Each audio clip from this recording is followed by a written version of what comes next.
तो चलिए दोस्तों वीडियो की शुरुआत करते हैं। सबसे पहली कंपनी की बात करते हैं। पहली कंपनी का नाम है दोस्तों विप्रो लिमिटेड। बट इसको डिस्कस करने से पहले अगर आपने अभी तक चैनल को सब्सक्राइब नहीं किया है तो चैनल को सब्सक्राइब करके बेल आइकन को प्रेस कर लो ताकि आने वाली जितनी भी वीडियोज़ हैं उसका नोटिफिकेशन आपको सबसे पहले मिल सके। और एक डिस्क्लेमर भी है, जो भी न्यूज़ एंड अपडेट्स हम लोग कवर करेंगे वो सारी एजुकेशन पर्पज़ के लिए है, सीखने के लिए है। तो इसको किसी भी तरह का इन्वेस्टमेंट एडवाइस मत समझना, आप खुद से भी रिसर्च और एनालिसिस कर सकते हैं।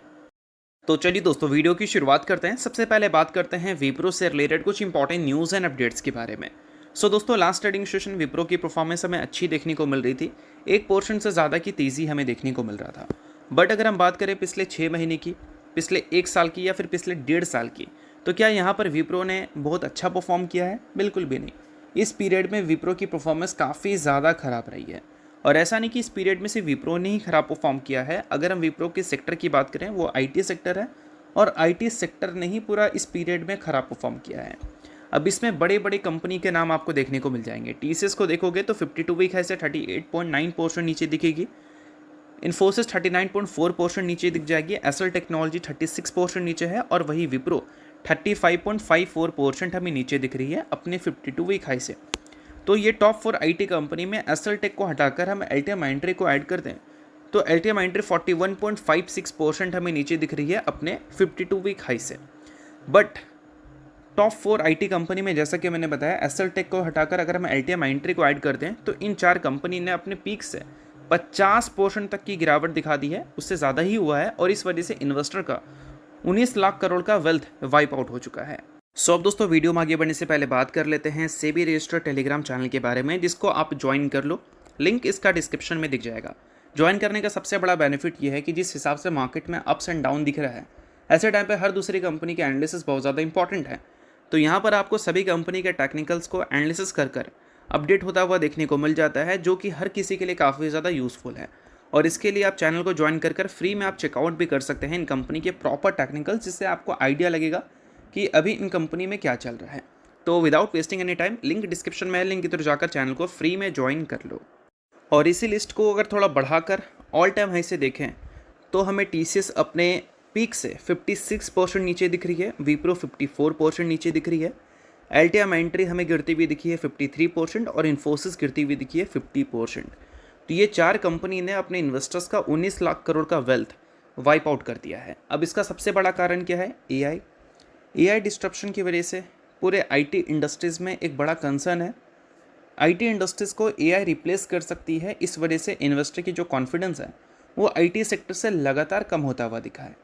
और ऐसे टाइम पे सेक्टर रोटेशंस बहुत ही ज़्यादा इंपॉर्टेंट हो जाता है। तो आईटी इंडस्ट्री से लगातार पैसा आउटफ्लो हुआ है और वो पैसा दूसरे इंडस्ट्रीज़ में गया है, जिसमें एक रिन्यूएबल इंडस्ट्रीज़ का भी नाम हम ले सकते हैं और भी एआई इंडस्ट्री, सेमीकंडक्टर इंडस्ट्रीज़। तो ये सारी जगह में आईटी सेक्टर का पैसा निकल कर वहाँ इन्फ्लो हुआ है। अब ऐसे टाइम पे क्या है कि हम क्या उम्मीद कर सकते हैं कि बड़े बड़े इंस्टीट्यूशनल इन्वेस्टर्स आईटी जायंट से एग्जिट करेंगे, जो कि रिसेंट टाइम्स में हमें देखने को मिला भी है। बट विप्रो का लेटेस्ट जून के महीने का शेयर होल्डिंग पैटर्न अपडेट हो चुका है। जून के महीने का नहीं, मतलब जून क्वार्टर का।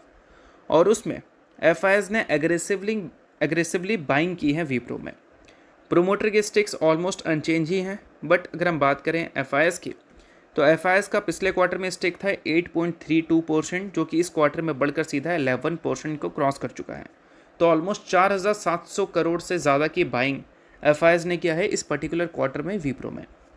बट डीआईएस की बात करें तो इसमें मेनली म्यूचुअल फंड्स हमें देखने को मिलते हैं। तो डीआईएस ने भी 7.86% स्टेक्स ओन कर रखा था क्वार्टर 3 में, जो कि घटकर 5.19% हो चुका है क्वार्टर 4 में। तो डीआईएस ने 4,600 करोड़ की बिकवाली की है।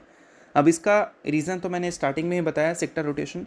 जब भी कोई सेक्टर कंसर्न फेस करता है तो हमेशा वो सेक्टर से पैसा आउटफ्लो होता है और दूसरे इमर्जिंग सेक्टर में इनफ्लो होता है। तो इस वजह से डीआईएस की आउटफ्लो हमें देखने को मिली है और एफआईएस की इनफ्लो दिखी है। बट हमेशा एक चीज़ आपको पता होना चाहिए, डीआईएस जो है वो वैल्यू इन्वेस्टिंग करना प्रीफर करते हैं और एफआईएस जो है वो ग्रोथ इन्वेस्टिंग करना प्रीफर करते हैं। एफआईएस का इन्वेस्टमेंट आप उन कंपनीज़ में नहीं देखोगे जिस कंपनी में ग्रोथ लिमिटेड होती है। हमेशा उस कंपनी में एग्रेसिव स्टेक्स उनके बढ़ते हैं जहाँ पर ग्रोथ लगातार बढ़ती जा रही है। तो एफआईएस की एंट्री इस कंपनी में काफ़ी शॉकिंग है, या फिर हम बोल सकते हैं कि कोई बड़े ब्लॉक डील या फिर बल्क डील एग्जीक्यूट होते हुए नज़र आए होंगे। बट जो भी हो, विप्रो के ऐसे नंबर के बाद एफआईएस ने अपने स्टेक्स अगर इस कंपनी में इंक्रीज़ किया है तो ये बहुत ही अच्छी और बहुत ही पॉजिटिव बात है। अब देखते हैं कि ये स्टेक सिर्फ विप्रो में ही इंक्रीज़ हुआ है या फिर आने वाले कल में इन्फोसिस का, टीसीएस का जब इस शेयर होल्डिंग पैटर्न अपडेट होगा तो क्या वहाँ पर भी एफआईएस ने अपने स्टेक्स इंक्रीज़ किया है, ये देखना इंपॉर्टेंट है। और वहाँ पर भी अगर स्टेक इंक्रीज़ हुआ है तो एफआईएस की कहीं ना कहीं कन्विक्शन आईटी कंपनीज़ में होगी, डॉलर के डिमांड की वजह से और रुपीज़ के डिप्रिसिएशन की वजह से, ये भी एक कारण हो सकता है। तो ये सारी चीज़ों पे ध्यान देना क्योंकि विप्रो से रिलेटेड ये बहुत ही अच्छी खबर है। और हाल ही में विप्रो का शेयर हमें 17% तक क्रैश होता हुआ नजर आया था, बट ये क्रैश विप्रो का मेन शेयर में नहीं हुआ था, एडीआर में हुआ था। और एडीआर को इंडिकेटर की तरह देखा जाता है, बट एडीआर 17% क्रैश होने के बावजूद विप्रो का शेयर नेक्स्ट ट्रेडिंग सेशन 3% की तेज़ी दिखा रहा था। अब एडीआर 17% क्रैश जो हुआ था उसके पीछे का रीज़न दिया गया था नॉर्थ अमेरिका। बताया गया था जेपी मॉर्गन की रिपोर्ट में कि near term macro economic challenges हमें देखने को मिल सकती है नॉर्थ अमेरिका में, जो कि एक बिगेस्ट मार्केट है हमारी आईटी कंपनीज़ के लिए। और लॉन्ग टर्म कंसर्न अगर यहाँ पर क्रिएट होगी डिस्ट्रप्शन से रिलेटेड, अगर हम जनरेटिव एआई की बात करें तो ये सारी चीज़ें इनके जो आउटलुक्स हैं उसमें असर डाल सकती हैं। इस वजह से एक भयंकर सेलिंग हमें देखने को मिली थी एडीआर में, बट उसका कोई रिफ्लेक्शन विप्रो के शेयर में देखने को नहीं मिला था। बट आने वाले कल में अगर ये सारी चीज़ें एक्चुअल में विप्रो के मुंह से सुनने को मिल जाती है तो अलग बात होगी, बट अगर विप्रो के मुंह से अभी तक सुनने को नहीं मिली है तो फिर वेट एंड वॉच वाली स्ट्रैटेजी ही अभी के टाइम पे चलानी पड़ेगी। बाकी आप इन सारी चीज़ों को सिर्फ एजुकेशन पर्पज़ की तरह भी देख सकते हो। नेक्स्ट कंपनी की बात करें तो गोल्डियम इंटरनेशनल है, जिसने हाल ही में रिकॉर्ड डेट सेट किया है अपने बोनस का। रिकॉर्ड डेट है 10 जुलाई का। बोनस की बात करें तो 1:3 के रेशो में इसने बोनस देने का फैसला किया, यानी कि हर 3 शेयर के बदले कंपनी ने एक इक्विटी शेयर देने का फैसला किया है। सो अगर आप इस कंपनी के इन्वेस्टर हैं तो इस न्यूज़ को आप नोट कर सकते हैं, इन्वेस्टर नहीं आप इग्नोर कर सकते हैं। न्यूज़ थी इस वजह से मैंने बता दिया, बाकी ये किसी भी तरह का रिकमेंडेशन नहीं है। तो चलिए अब बात कर लेते हैं अगली कंपनी के बारे में। तो अगली कंपनी है दोस्तों Polycab India limited. Polycab India को लेकर हाल ही में जेफरीज ने एक रिपोर्ट पब्लिश की है जिसमें उन्होंने 30% तक का अपसाइड पोटेंशियल बताया है पॉलीकैब में। अब इसके पीछे के 5 रीजंस उन्होंने दिए हैं। अब वो 5 रीजंस एग्जैक्ट हैं क्या, तो चलो उसको समझ लेते हैं। बट उससे पहले अगर आपने अभी तक दोस्तों सेबी रेस्टो टेलीग्राम चैनल को ज्वाइन नहीं किया है तो उसको जाकर आप ज़रूर ज्वाइन कर लो। उसका लिंक आपको डिस्क्रिप्शन में देखने को मिल जाएगा। लिंक के थ्रू जाकर चैनल को बिल्कुल फ्री में आप ज्वाइन कर सकते हैं ताकि सभी कंपनी के टेक्निकल्स को आप टाइम टू टाइम चेकआउट कर पाएँ। तो चलिए अब बात करते हैं पॉलीकैब के बारे में। तो 5 रीज़न में सबसे पहला रीज़न दिया गया है स्ट्रॉन्ग मार्केट शेयर गेन्स का। केबल्स एंड वायर इंडस्ट्रीज़ में ऑर्गेनाइज प्लेयर और अनऑर्गेनाइज प्लेयर के बीच में लगातार कंपटीशन है, और ऑर्गेनाइज में जो सबसे बड़ा प्लेयर है वो पॉलीकैब है। 2020 के फाइनेंशियल ईयर में 18% का मार्केट शेयर ये लेकर बैठी थी। अभी 2026 में वो मार्केट शेयर 30 से 31% तक बढ़ चुका है। तो मार्केट शेयर बढ़ा है तो ग्रोथ की एक्सपेक्टेशंस भी बड़ी होगी, क्योंकि ये जो केबल्स एंड वायर इंडस्ट्री है इसकी डिमांड आने वाले कल में काफ़ी ज़्यादा बढ़ सकती है। क्यों बढ़ सकती है भाई, तो इसका सबसे बड़ा रीज़न है डाटा सेंटर का बूम। डाटा सेंटर के बूम की वजह से एक्सपेक्टेड है कि केबल्स एंड वायर इंडस्ट्रीज़ में एक बड़ी बूम हमें देखने को मिल सकती है।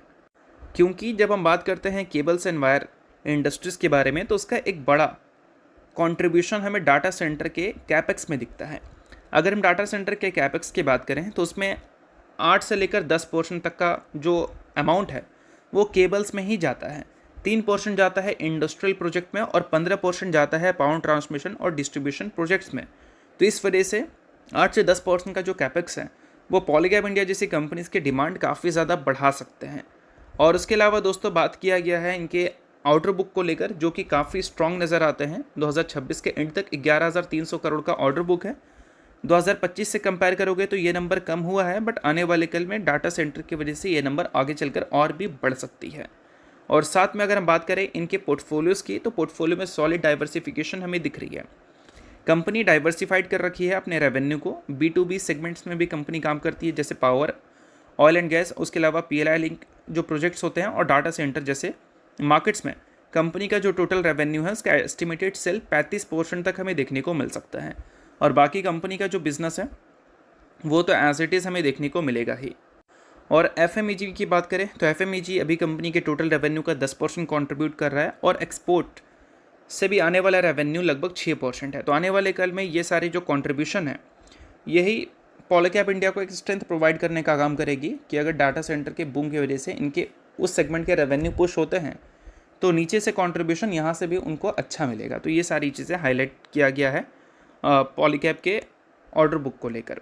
बाकी इंप्रेसिव आउटलुक्स भी यहाँ पर मेंशन किया गया है। एक्सपेक्टेशन है 2029 तक, 26 से लेकर 29 तक इनके जो EPS हैं उसमें 22% CAGR से ग्रोथ देखने को मिल सकती है। तो चलो ये सारी चीज़ें तो होती ही रहती हैं।